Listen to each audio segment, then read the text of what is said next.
أعوذ بالله من الشيطان الرجيم. بسم الله الرحمن الرحيم. الحمد لله رب العالمين بارئ الخلائق أجمعين.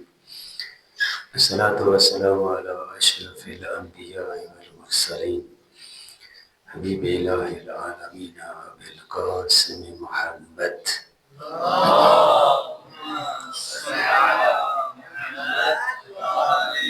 وعلى آله الطيبين الطاهرين المعصومين، لا سيما على بقية الله الأعظم روحي وارواحنا لتراب مقدمه الفداء، ولعنة الله على أعدائهم أجمعين من يوم عداوتهم إلى قيام يوم الدين.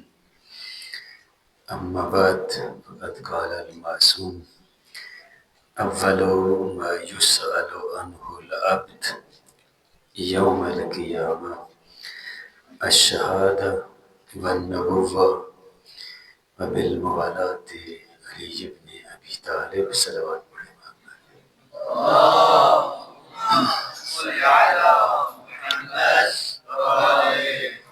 ہماری گفتگو جو ہے وہ صراط کے اوپر مواقف کے بارے میں تھی۔ کل ایک اشارہ کیا تھا کہ ترتیب کیا ہے، کس ترتیب سے مواقف ہوں گے۔ پہلے تو آپ کے ذہن نشین کر لیں، اور یاد دہانی یہی ہے کہ آپ پہلے بتایا تھا کہ یہ مواقف اس پل صراط پہ وہی ذمہ داریاں ہیں جو اس جہان میں ہیں، جو ہمارے اوپر جو فرائض ہیں، جو وظائف ہیں، جن کو ہم ادھر انجام دیتے ہیں، یہی پل صراط پہ مواقف ہیں۔ انہی کے یعنی مختلف مواقف پہ 50 مواقف پہ مختلف مین چیزوں کے بارے میں سوال کیا جائے گا۔ سب سے پہلے کل میں نے عرض کیا تھا کہ مختلف روایات ہیں۔ کچھ روایات کہتی ہیں سب سے پہلے عقائد کے بارے میں سوال ہوگا، کچھ کہتی ہیں نماز کے بارے میں، کچھ کہتی ہے 4 چیزوں کے بارے میں، زندگی کے بارے میں، عمر کے بارے میں سوال ہوگا۔ بہرحال ہم ایسی کوئی ترتیب تو نہیں ہے روایات میں بیان، پھر ہم شروع کرتے ہیں عقائد سے، کیونکہ سب سے پہلے تعلق اصول دین کا عقائد سے ہے، جو ہماری ترتیب ہے۔ عقائد اس میں اس دنیا میں جب کتابیں لکھتے ہیں معمولاً پہلے اصول عقائد کی بات کی جاتی ہے، اس کے بعد اس پہ اعمال جو ہے وہ اس کا بعد کا مرحلہ ہے اصول دین۔ بس بنابراین سب سے پہلے ہم یہ کرتے ہیں کہ اعتقادات کے حوالے سے بیان کرتے ہیں، ایمان کے بارے میں سوال ہوگا۔ اور آپ جانتے ہیں کہ ایمان کا تعلق دل سے ہے، اعضاء و جوارح سے ایمان کا تعلق نہیں ہے۔ اگر ہمارا ایمان ہم ساتھ لے کے ایسا ایمان گے جو ہر قسم کی خرافات اور بدعات سے خالی ہے۔ دیکھیں اس دنیا میں ایمان کی بات نہیں ہے، ایمان ساتھ لے کے بھی جانا ہے۔ بعض اوقات انسان مومن رہتا ہے، ایمان رکھتا ہے، اینڈ پہ جا کے کیا ہو جاتا ہے؟ بے ایمان۔ اینڈ پہ ایمان اس کا ضائع ہو جاتا ہے، کفر کی حالت میں بھی مر جاتا ہے انسان۔ بالخصوص آخر الزمان، وہ جو روایات ہے کہ آخر الزمان میں اتنا سخت امتحان اور مراحل ہوں گے کہ بہت کم لوگ صاحب ایمان رہ جائیں گے۔ بس مہم یہ ہے کہ ایمان کے ساتھ جائے، اس پل صراط پہ پہنچو تو ایمان اس کے پاس ہو،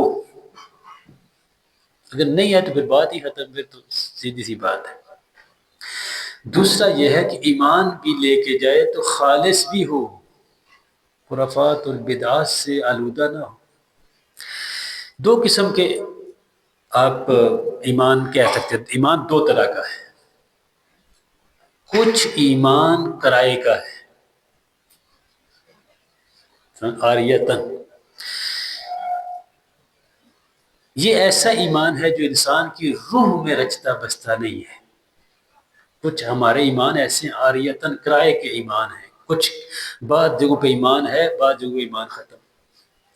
آسائش میں ایمان ہے، مشکل آ گئی تو ایمان ختم. یہ کرائے کا ایمان ہے، جسے کہ کہتے ہیں آریتن. جہاں پہ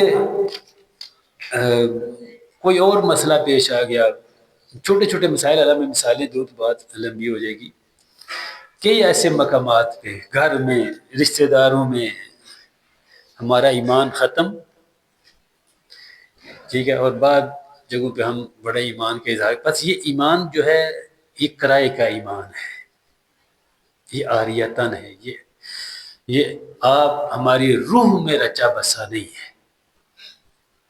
یقیناً ایسا ایمان، کیونکہ جیسے وہ سید الشہداء کا وہ جملہ ہے نا، فرمایا کہ الدین لعق علی السنتہم، کہ دین انسان کی زبان کا لقلقہ ہے، یہ زبان کا مزہ ہے. جو ایمان، توجہ، جو ایمان زبان کی حد تک ہے، جب زبان بند ہوگی ایمان بھی چلا جائے گا. جب انسان کی موت واقع کی زبان بند ہو جائے گی، زبان بولنا ختم ہو جائے گی، اس کا ایمان بھی نہیں رہے گا. کیوں؟ زبان، ایمان اسی زبان کی حد تک تھا، وہ ختم، وہ چپ کر گیا، اس نے بھی ختم. زبان آنکھوں کی حد تک تھا، وہ آنکھیں بند ہو گئی، یہ ایمان بھی ختم. جب ایمان کان کی حد تک تھا، وہ بھی ختم ہو گیا، اعضاء و جوار بس. کیونکہ روح یہ تو بدل ہے نا قبر میں، جس پہ ہم ایمان سجا کے بیٹھے تھے، یہ ختم، یہ قبر میں رہے گا، آگے جانا روح ہے. اگر ایمان روح میں رچا بسا نہیں ہے، یہ والا ایمان پل صراط پہ کہیں نظر نہیں آئے گا. درست ہے؟ یہ والا ایمان پھر وہاں پہ تو نہیں جائے گا، کیونکہ وہ روح حقائق سامنے آنے ہیں، وہاں پہ حقائق، وہ جو باطن میں ایمان راسخ تھا وہ اس دن ابھر کے سامنے آنا ہے، کھل کے سامنے آنا ہے. جب ہے ہی نہیں تو آئے گا کیا؟ وہ بس سیدھا ٹھکانا ہمارا معلوم ہے، پھر پل صراط پہ بھی جانے کی ضرورت ہی کوئی، پھر مواقع پہ رکنے کی ضرورت ہی نہیں، سیدھا اپنے ٹھکانے پہ پہنچ جائے گے. بہرحال، پس بنابراین ایمان کا سوال اس وقت ہوگا جب پل صراط پہ ایمان لے کے گئے. اگر ایمان ہی نہیں ہے، بندہ جیسے مرضی کر لے. مثلا جیسے ایک روایت ہے، پیغمبر گرامی اسلام ایک شخص کے سرانے پہ پہنچے جو حالت احتضار میں تھا، اور اس کے بڑے سخت حالات تھے، اس وقت روح نکل رہی تھی، حالات بڑے سخت تھے. پیغمبر گرامی اسلام اسے تلقین کر رہے ہیں، پڑھو لا الہ الا اللہ، اشہد ان لا الہ الا اللہ. اس نے کہا میں نہیں کہوں گا، میں بیزار ہوں،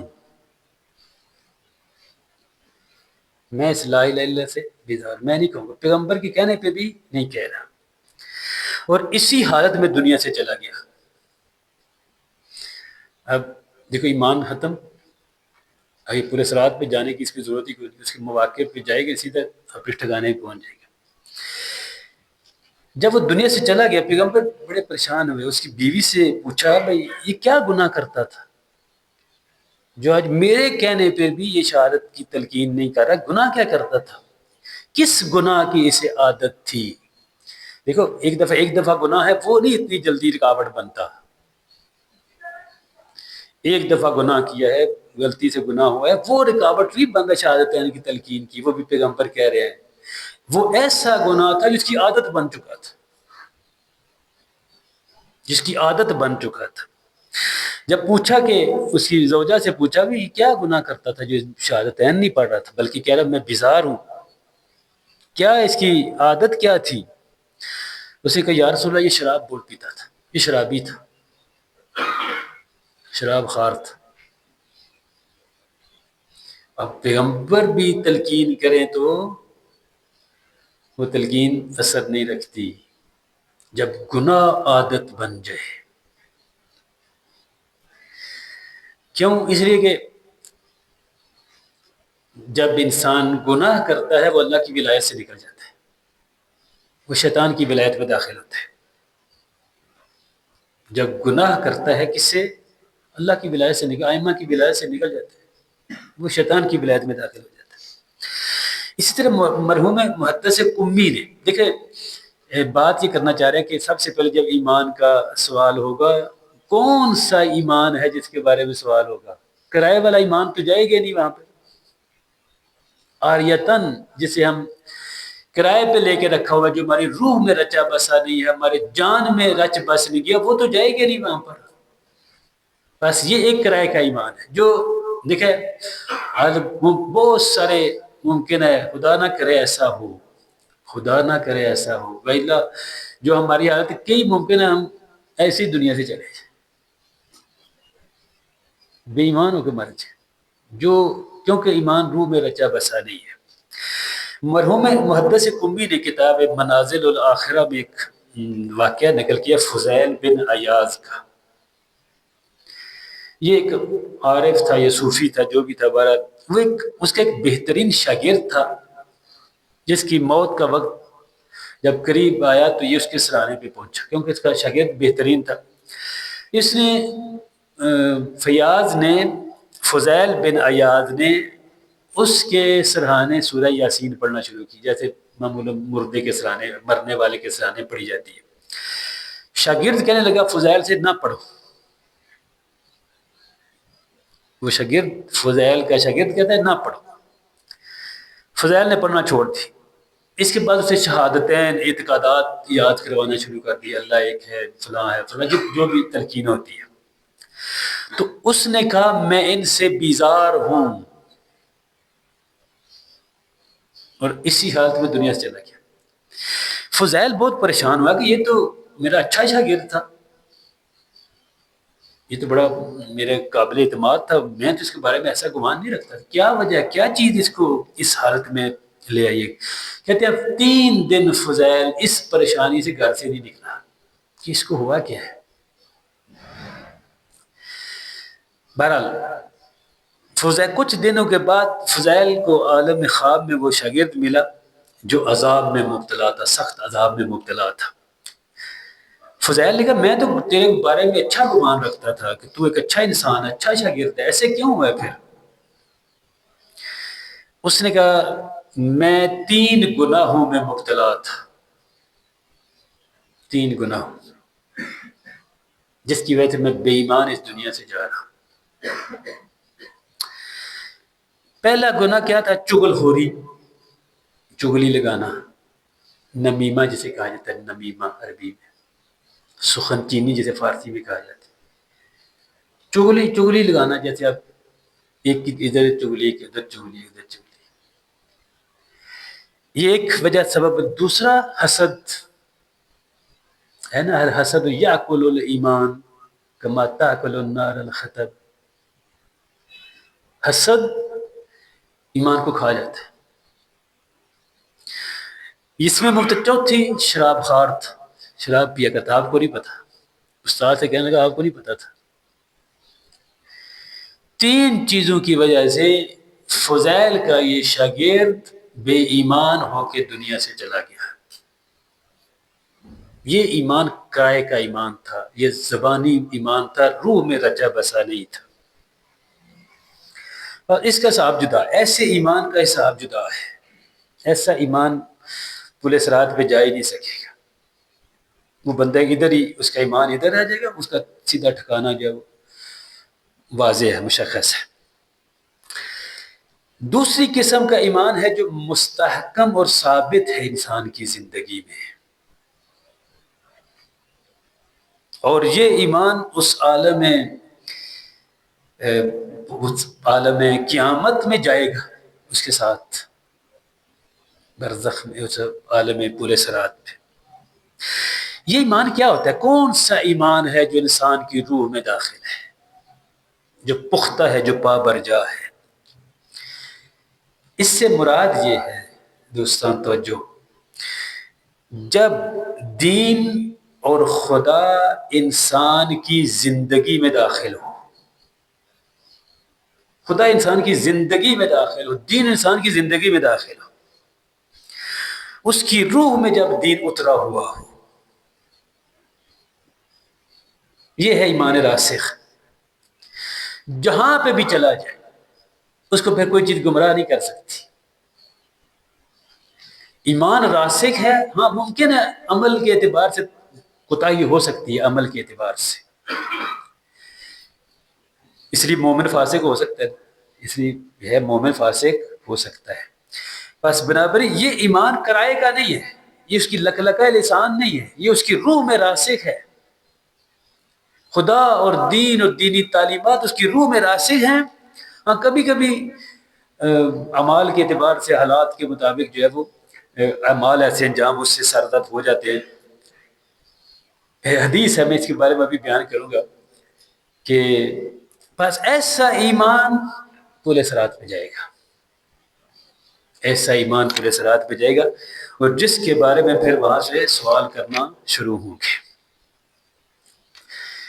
یعنی جو شخص اس دنیا کے سخت ترین حالات میں بھی ایمان کو نہ چھوڑے، مشکلات آ گئی ہیں، مصیبتیں آ گئی ہیں، ایمان کو نہیں چھوڑا.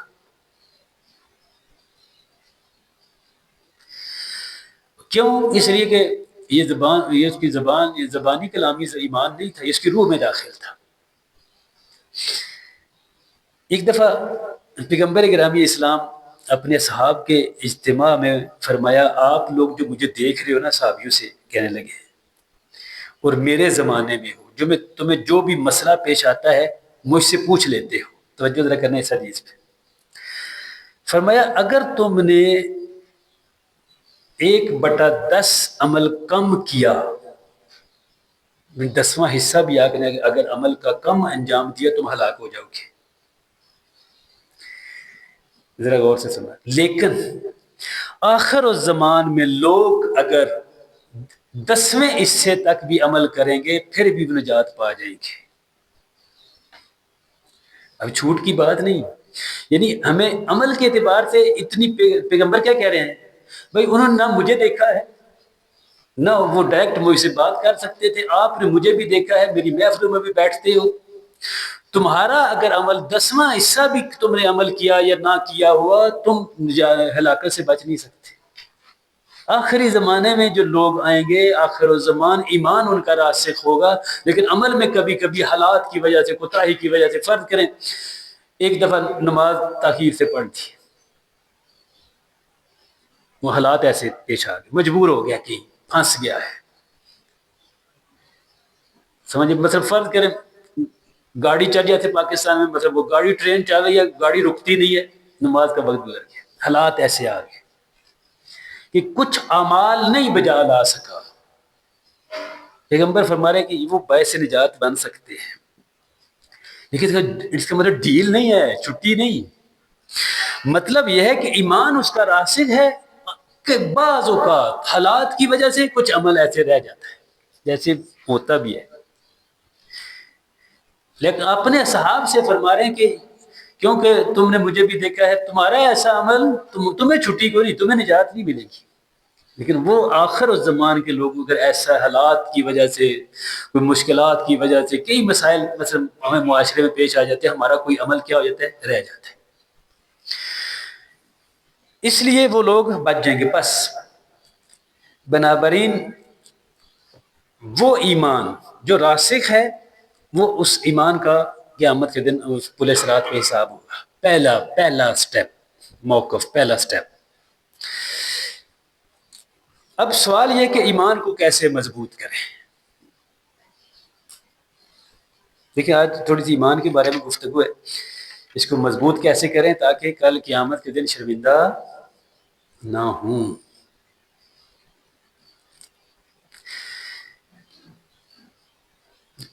میں نے پہلے اشارہ کیا آپ کی خدمت میں. دیکھیں ایمان کو مضبوط کرنے کے لیے علم کافی نہیں، جاننا ضروری نہیں. جاننا ضروری، مطلب جاننا کافی نہیں، ضروری کی بات نہیں، جاننا کافی نہیں ہے. مجھے پتہ اللہ ہے، مجھے پتہ انبیاء اللہ نے بھیجے ہیں، مجھے پتہ ائمہ ہیں، مجھے پتہ قرآن نازل ہوا ہے، مجھے پتہ ہے قیامت بھی ہے، پتہ ہے. یہ علم جو ہے یہ ایمان کی مضبوطی کی دلیل نہیں. ایمان کی مضبوطی کی دلیل کیا ہے ایمان اس کی روح میں رچا بسا ہو۔ ویدہ شیطان کے پاس کیا کم معلومات تھی۔ ایک نقل ہے کہ کوئی بندہ جو ہے وہ شیطان کے ساتھ بحث و گفتگو کر رہا تھا، شیطان کے ساتھ علمی گفتگو۔ وہ دیکھ رہا تھا کہ شیطان کے پاس کافی معلومات ہے، لیکن اس کے باوجود ایک موقع پر شیطان شکست کھا گیا۔ ذرا ملاحظہ کریں، ایک موقع پہ آخر کار شیطان کو شکست کھانا پڑی، تو شکست تسلیم کر لی۔ اس نے کہا، اس بندے نے کہا بھی دیکھا تو اتنا پڑھا لکھا تو آدمی نہیں ہے، تو آدمی یعنی شیطان تو پڑھا لکھا تو اتنا نہیں ہے، تم سے زیادہ تو معلومات میرے پاس ہے، تو اتنا زیادہ کب سے تو ہے۔ شیطان نے پتہ کیا کہا؟ شیطان نے کہا میں تو اس لیے بات کر رہا تیرا وقت ضائع کروں۔ تو اس سے بات کس لیے کر رہا تھا؟ تیرا وقت ضائع کرنا۔ بس علم جو ہے وہ معیار نہیں۔ شیطان کے پاس علم کم تھا کیا؟ کب سے ہے، ہر نبی کے ساتھ چلا رہا ہے، ہر نبی کے ساتھ۔ اس کے پاس علم بہت زیادہ ہے، کافی علم ہے اس کے پاس۔ پھر بھی ایمان کیا تھا؟ ایمان نہیں تھا، اس لیے آدم اللہ کے اوامر کو بجا نہیں لایا، اللہ کے حکم کو بجا نہیں لایا۔ بس بنابراین ایمان کو مضبوط کرنے کے لیے علم جاننا کافی نہیں، اس پہ اعتقاد، اور وہ اعتقاد روح میں راسخ ہو جائے۔ ایک حدیث ہے بڑی لمبی چوڑی، شاید آپ نے اس کا نام سنا ہو، حدیث ہے عنوان بصری کی، سنیے عنوان بصری۔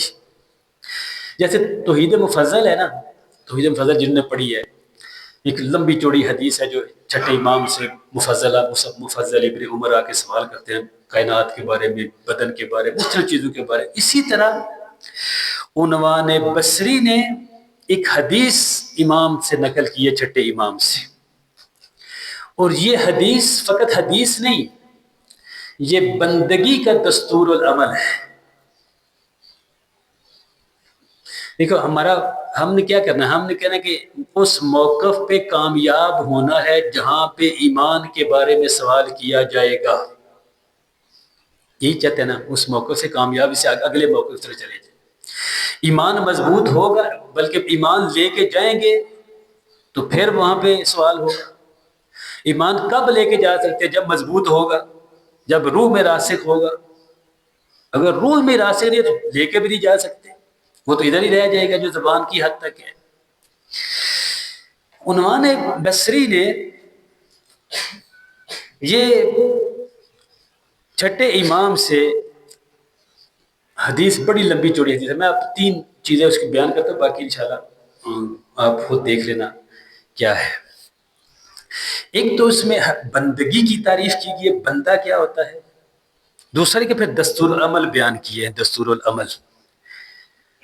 یہ آیت اللہ قاضی اپنے شاگردوں سے کہا کرتے تھے کم از کم ہفتے میں 1-2 مرتبہ اس حدیث کو پڑھا کریں، اپنے پاس لکھ کے رکھیں، اس کو پڑھیں، بڑی زبردست حدیث ہے۔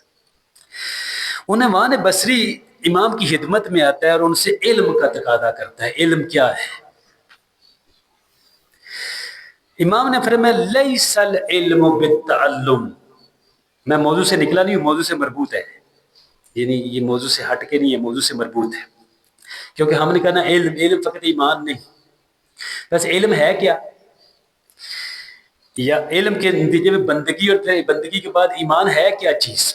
امام نے فرمایا لیس العلم بالتعلم، علم وہ نہیں جو سیکھنے سے حاصل ہوتا ہے۔ کیا کہنا چاہتے ہیں امام؟ امام کہتے ہیں یہ جو تم جس علم کے بارے میں تم پوچھ رہے ہو نا، وہ علم سیکھنے سے نہیں آتا۔ سمجھے سوال کی؟ یعنی لیس العلم بالتعلم، جس علم کے بارے میں تم سوال کر رہے ہو وہ علم کتابوں سے نہیں ہے، وہ سیکھنے سے نہیں ہے۔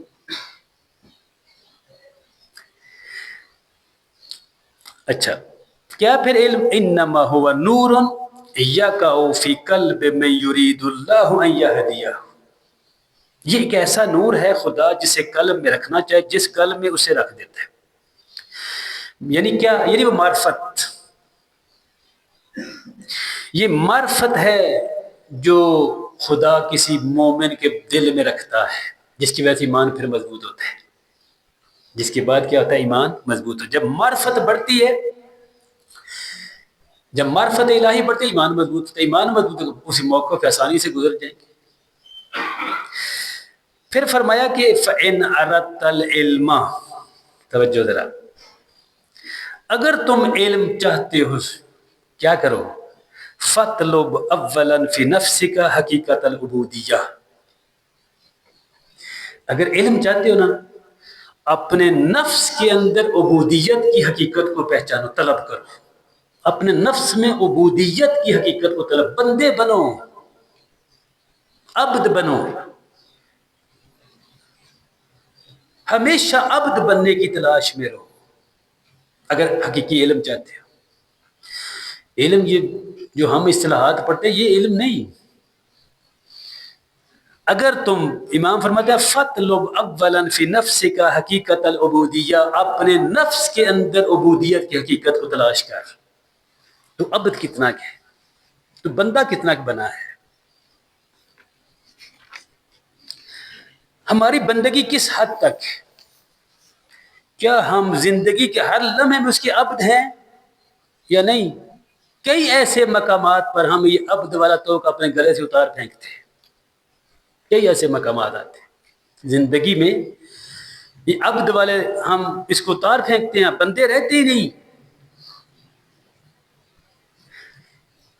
لیکن جو بندہ ہوتا ہے اسے فرق نہیں پڑتا، جس محفل میں بھی ہو، جس جگہ پہ بھی ہو، جو حالات اس پہ بتاری ہوں، وہ بندہ بندہ ہی رہتا ہے، وہ بندگی کو بھولتا نہیں ہے.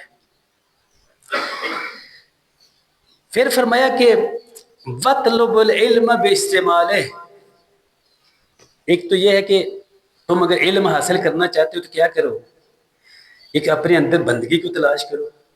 دوسرا یہ ہے کہ اس علم کو حاصل کرنے کے لیے تمہیں عمل کرنا پڑے گا، بے استعمال، اس کے استعمال کرنا پڑے گا، یہ عمل کرنا پڑے گا، پھر ایمان مضبوط ہوگا، خالی علم سے نہیں. پھر فرمایا وَاسْتَفْهِمِ اللَّهَ بِيُفْهِمُكَ، خدا سے فہم طلب کرو اور وہ تمہیں فہم عطا کرے گا. اس کے بعد اس نے سوال کیا، امام سے سوال کیا، ما حقیقت العبودیہ، مولا یہ بتائیے عبودیت کی حقیقت کیا ہے، عبد بننے کی حقیقت کیا ہے؟ قال ثلاثۃ اشیاء، تین چیزیں انسان کو عبد بنا دیتی ہیں، اس کے اندر عبودیت پیدا ہو جاتی ہے. دیکھو کہاں سے چلی حدیث، کہا علم چاہتے ہو، اپنے نفس کے اندر عبودیت کی حقیقت کو تلاش کرو اگر عمل چاہتے ہو. پھر اس نے سوال کیا عبودیت کی حقیقت کہاں سے تلاش کروں، کیسے حاصل کروں؟ فرمایا تین چیزوں سے. ثلاثۃ اشیاء ان لا يرى العبد لنفسه فيما خوله الله ملكا لان العبيد لا يكون لهم ملک. فرمایا کہ بندہ خدا کی عطا کردہ چیزوں پر اپنی ملکیت ظاہر خیال نہ کرے. جو کچھ اللہ نے اسے دیا ہے نا، جو کچھ بھی اسے عطا کیا ہے، چاہے مال و دولت ہو، چاہے جسم ہو یا عقل ہو یا علم ہو، جو کچھ بھی عطا کیا ہے، یہ نہ کہے کہ یہ میری ملکیت ہے.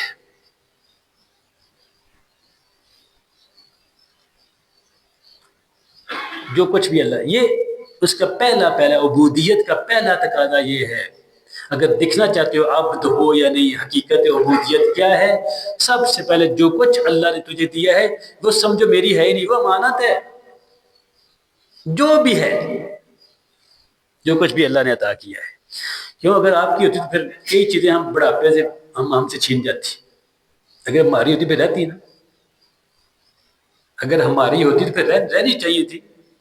کئی چیزیں بڑھاپے میں اگر ہم سے چھن جاتی، جوانی چلی گئی، صحت چلی گئی، آنکھیں چلی گئی، کان سننا بند، جسم میں طاقت ختم، ہماری ہوتی تو رہتی نا. بس یہ امانت،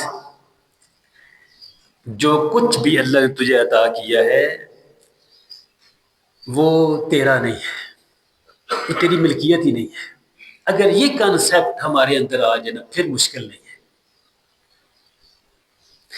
دوسری چیز فرمایا ولا يدبر العبد لنفسه تدبیرا، یہ ذہن میں بٹھا لو اگر حقیقت عبودیت تک پہنچنا چاہتے ہو، یہ ذہن میں بٹھا کو اس کائنات کا اور تیرے بدن کی تدبیر کرنے والی وہ ذات وہ ہے، تو نہیں۔ مدبر وہ ہے، تدبیر کرنے والا وہ ہے۔ کام کرو، محنت کرو، نتیجہ اس کے سپرد کر دو، خود خدا نہ بنو۔ اپنی محنت کرو، اپنی سب کوشش کرو، جو بھی کرنا، لیکن نتیجہ کیا؟ اس کے سپورٹ کرتا۔ یہ روایت ایک امیر المومنین سے روایت ہے، حضرت اللہ نے حضرت داؤد سے فرمایا، حضرت داؤد نبی سے، یا داؤد ترید و ارید ولا یکون الا ما ارید۔ اللہ نے حضرت داؤد سے فرمایا داؤد ایک تیرا ارادہ ہے، ایک میرا ارادہ ہے۔ اور کبھی آپ کو پتہ ہے یہ ہمارے ارادے ٹکرا جاتے ہیں آپس میں، اللہ کے ساتھ ہمارا ارادہ ٹکرا جاتا ہے۔ اللہ ہمیں بیماری دینا چاہتے ہیں، ہم صحت چاہتے ہیں۔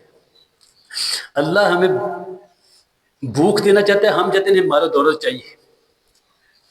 ایسا ہی ہے، اللہ کا ارادہ اور ہے، انسان کا ارادہ بعض بات اور ہوتا ہے۔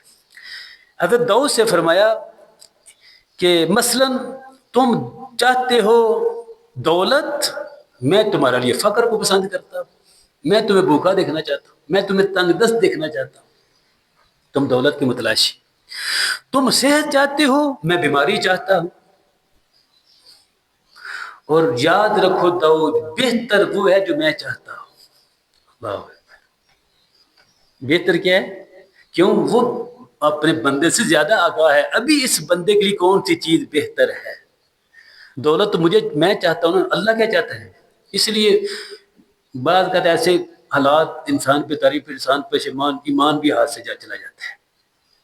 اگر یہ ذہن میں بٹھا لے تدبیر کرنے والا میں نہیں، تدبیر وہ کرتا ہے، مدبر وہ ہے، وہ جو چاہتا ہے نا وہ ہوگا۔ پھر اللہ نے فرمایا داؤد اگر تم نے انصاف کیا اور اپنا ارادہ ترک کر دیا، جب میرے ارادے کے ساتھ تمہارا ارادہ ٹکرایا، تو نے اپنے ارادے سے منہ موڑ لیا، اسے دستبرداری کا اعلان کر دیا، اور یہ کہہ دو کہ میری کیا حیثیت ہے، خدا ہے جو مدبر ہے، وہ مدیریت کرتا ہے، اس کا ارادہ حاکم ہے، تو تم سکون پا جاؤ گے، تمہیں پھر ٹینشن نہیں لگے گی۔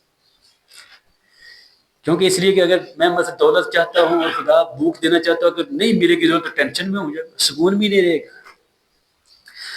فرمایا بس تم اگر اپنے انصاف اپنے ساتھ بھلائی کرنا چاہتے ہو، کرو یہ، اپنے ارادے کو چھوڑ دو، اپنے ارادے کو اہمیت، میرے ارادے کے تابع ہو جاؤ، پھر سکون پا جاؤ گے۔ اور جو میں کیوں اسے جو میں چاہتا ہوں وہی ہوگا، یہ تم چاہتے ہو وہ تو نہیں ہوگا۔ بس کیا کرو، ہتھیار پھینک دو، بہتر کیا ہے ہتھیار پھینک دو۔ اور کیوں؟ اس لیے کہ تیری مصلحت کی جو چیز بہترین ہے وہ میں جانتا ہوں۔ اگر آج تو تیرے لیے بھوک اور مصیبت بہتر ہے نا، تجھے نہیں پتا، مجھے پتا ہے، اس لیے میں تجھے آج بھوک دے رہا ہوں، اسے تجھے آج مصیبت میں مبتلا کیا ہے، اسے تجھے ابھی بیمار کر دیا ہے۔ کیوں؟ میں جانتا ہوں۔ لیکن اگر تم نے ارادہ اپنا ترک نہ کیا اور میرے مقابلے میں آ گئے، ایک میرا ارادہ ہے، تیرا، تو نے اپنے ارادے کو چھوڑا نہیں اور میرے ارادے کے سامنے سر تسلیم خم نہ کیا، تجھے زحمت میں ڈال دوں گا مطلب کہ خود زحمت میں پڑ جائے گا۔ ظاہر سی بات ہے، جو یہ مانگ رہا ہے وہ اس کی مصلحت میں نہیں ہے، ملے گا نہیں، پریشان رہے گا، ٹینشن کا شکار ہے، وہ خودکشی کر لے گا۔ اگر تو نے اپنے ارادے کو میرے ارادے کے سامنے سر تسلیم نہ کیا، پریشان ہو جاؤ گے۔ ایک تو تمہیں زحمت کا بھی سامنا کرنا پڑے گا، دوسرا اجر بھی کوئی نہیں ملے گا۔ بس بہتر کیا ہے؟ اللہ نے فرمایا بہتر یہ ہے کہ تمہارے لیے بہتر یہ ہے میرے ارادے کے سامنے سر تسلیم خام ہو جاؤ۔ فائدہ بھی ہے، اجر بھی تمہیں ملتا رہے گا۔ بس بنابراین یہ چیز، دوسری چیز جو عبودیت کی حقیقت تک پہنچنے کا ذریعہ ہے، وہ یہ عقیدہ رکھے کہ اس کائنات کا مدبر پروردگار عالم ہے، وہ ہے جو نظام ہستی چلا رہا ہے، تدبیر کرنے والا وہ ہے، حتیٰ میرے ارادوں پر بھی اس کا ارادہ حاوی ہے۔ دیکھا، ہم بات کر سوچتے کچھ ہوتا کچھ، کیوں؟ اسی کو اس کا ارادہ حاوی ہے۔ تیسری چیز کہ جو عبودیت کی حقیقت تک پہنچنا، جس سے ایمان مضبوط ہوگا، پھر پورے صراط سے اس موقف سے آسانی سے عبور کر سکو گے۔ فرمائے وَجُمْلَةُ اشْتِغَالِهِ فِيمَا أَمَرَهُ تَعَالَى بِهِ وَنَهَى عَنْهُ، تم ہمیشہ ان کاموں میں مشغول رہو جس کا میں نے حکم دیا ہے یا جس سے منع کیا ہے، ایسے کاموں میں مشغول ہو۔ کیوں؟ دیکھیں، خدا تو ہمیشہ سے رب ہے یا نہیں؟ ہمیشہ سے رب ہے، ہمیشہ رب رہے گا۔ جب میں تمہارا دائمی رب ہوں تو تو بھی میرا دائمی بنتا کیوں نہیں بنتا؟ کیا میری ربوبیت کبھی ختم ہوگی؟ جب میری ربوبیت ختم نہیں ہوئی تو تو بھی میرا دائمی عبد بن جا۔ تو کیوں قسطوں میں عبد بنتا ہے؟ تو کیوں مختلف مواقع پہ عبد ہے، بعض مواقع پہ عبد نہیں ہے؟ جب میں تیرا دائمی رب ہوں تو پھر دائمی عبد کیوں نہیں بنتا؟ بس بنابر اگر ہم چاہتے ہیں اس موقف سے، پہلے موقف سے صحیح و سالم عبور کر جائیں، 1000 سال نہ کھڑا ہونا پڑے جو جہنم کے اندر ہے، آتش جہنم وہاں پہ موجود، اگر ہم آسانی سے چاہتے ہیں ہمیشہ اللہ کے اوامر و نواہی کی پابندی، جہاں سے اس نے کہا ہے جس کو کہا کرو کرو، جس سے کہا رک جا رک جا، یہ حقیقت عبودیت کو پالو گے۔ اور پھر ایسا شخص، اگر نتیجہ کیا نکلا، ایسا شخص پھر دوسروں کے پیچھے نہیں دوڑتا، وہ پھر اپنے کو فخر و مباحات بھی نہیں کرتا۔ کیوں؟ اسے پتہ ہے اللہ کا امر کیا ہے، اس بارے میں کیا امر ہے، اس بارے میں نہیں کیا، اس بارے میں امر کیا، وہ امر الہی کو بجائے حقیقت عبودیت کو پا لیتا ہے۔ جب حقیقت عبودیت کو پا لے گا، اس پل صراط پہ ایمان کے اس موقف سے آسانی سے عبور کر جائے گا۔ بس بنابری جس شخص کے پاس، خلاصہ یہ ہوا، جس شخص کے پاس یہ سرمایہ موجود ہے، سرمایہ کیا ہے؟ ایک یہ سرمایہ کہ یہ عقیدہ رکھ لے کہ میں کسی چیز کا مالک نہیں ہوں، کوئی چیز میری ملکیت نہیں، اور پھر یہ رکھ لے کہ تدبیر امور اسی کے ہاتھ میں ہے، جو چاہتا جو ہوتا ہے وہی ہے، جو چاہتا وہ ہے، میرا کام فقط بندگی کرنا ہے، خدائی نہیں۔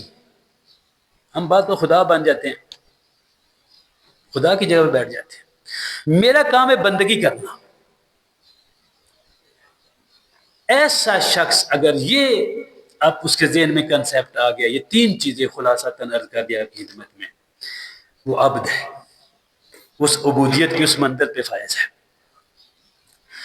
اب دیکھو پیغمبر گرامی اسلام جب معراج پہ پہنچے، کیا تعارف کیا کروا رہے ہیں؟ جب سوال پیغمبر پہنچے نا، سوال ہوا من انت، کون ہے تو؟ پیغمبر کا جواب سے نہیں، فرمایا عبدک وابن عبدک، یہ جملہ کہا، عبدک وابن عبدک، کچھ نہیں کہا میں رسول ہوں، میں نبی ہوں، میں تیرا بھیجا ہوا رسول، کیا کہا؟ عبدک، میں تیرا بندہ، تیرے بندے کا بیٹا۔ اللہ، اتنا بڑا مقام! آپ کیا تشہد میں کیا پڑھتے ہیں؟ وَأَشْهَدُ أَنَّ مُحَمَّدًا عَبْدُهُ وَرَسُولُهُ۔ اگر واقعاً اس کو یہ مان لیا جائے کہ وہ رب ہے، ہمیشہ رب ہے، تو پھر ہمیں بھی ہمیشہ عبد رہنا چاہیے۔ لہذا عزیزان محترم،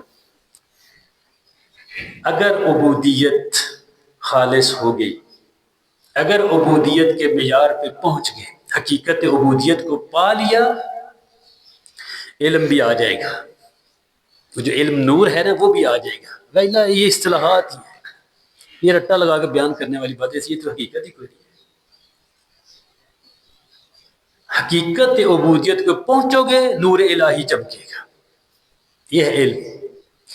بس عبودیت ایمان یہ انسان کے روح میں رچ بس جائے گی، پھر اس موقف پہ جا کر پہلے موقف پہ پل صراط پہ کھڑے ہو کر اس رب کے سوالوں کا جواب دیا جا سکے گا، ورنہ نہیں. ورنہ لکلکہ لسان ہے، زبانی کلامی ہے. انشاءاللہ کہ اپنی گفتگو اس ختم کرتے ہیں، اگلے مواقف پہ چند دن انشاءاللہ مواقف پہ گفتگو ہوگی. پھر انشاءاللہ جنت، کوشش تو یہ ہے کہ اس ماہ مبارک رمضان میں اس پوری بات کو ختم کیا جائے انشاءاللہ، جو پھر جنت و جہنم کے حوالے سے بھی گفتگو کرنی ہے. بہر انشاءاللہ پروردگار عالم ہمیں پل صراط سے ہم سب کو آسانی سے گزر جانے